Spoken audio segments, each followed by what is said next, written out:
Өнерде шектеу жоқ. Петропавлда мүмкіндігі шектеулі жандар арасында фестиваль өтті. Байқауда 80-нен астам солтүстік қазақстандық 6 номинация бойынша өз өнерлерін паш етті. Талантты терескейліктердің сайысы жайлы арна тілшісі Алтынай Қазиқан толығырақ баяндасын. Фестивальға қатысушылар көркем сөз оқып өзара сынға түсіп жатыр. Олардың ішіндегі Варвара Колесникова көрермендердің ерекше қошеметіне бөленуде. 9 жастағы өнерпаз біз мықты қыздармыз деген туындыны жүрекке жеткізе алды. Талантты қыз шығарманы аз уақыттың ішінде жаттап алған екен. Сильная девочка, что нам плакать и голосить? На святое место всегда претендентов найдется уйма. Не хочет, не надо, забери потом вызывай такси.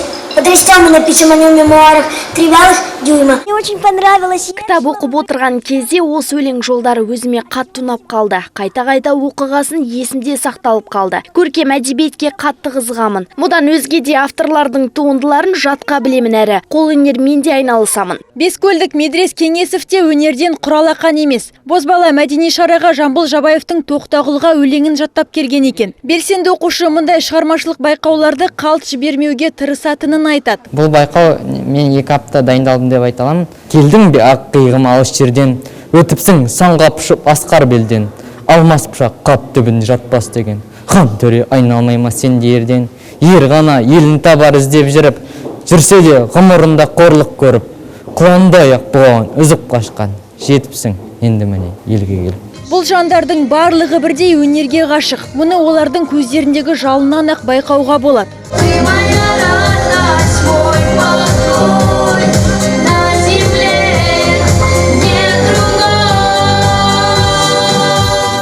Әнбимен қатар мүмкіндігі шектеулі жандар арасында қолөнер байқауы да өткізілуде. Светлана Величко көрмеге балшықтан бисерден жасаған 10-нан астам бұйымын әкеліп отыр. Өзінің кейбір жұмыстарын ешқандай кедергілерге қарамастан спортта биік шыңдарды бағындырып жүрген жерлестеріне арнаған екен. Очень большой труд. Шектеулерге қарамастан жетістікке жету оңай шаруа емес екенін жақсы білем. Өзімнің бала кезімнен есту қабілетім төмен. Сол үшін спортшылардың алдында басымды иіп құрметімді осылай білдіргім келді. Әр бұйымды ерекше махаббатпен тартымды етіп жасауға тырысам. Мәдени сайыс Ардос Ширек мүгедектер бірлестігі өкілдерінің ұйымдастыруымен өткізіліп отыр. Басты мақсат өнерде ешқандай шектеу жоқ екенін көрсету. Жалпы фестивальға облыс бойынша 80-нен астам адам қатысты. Шара соңында үздік атанғандар бағалы сыйлықтармен марапатталды. Алтынай Қазиқан, Михаил Казначеев, муниципалдық телеарна.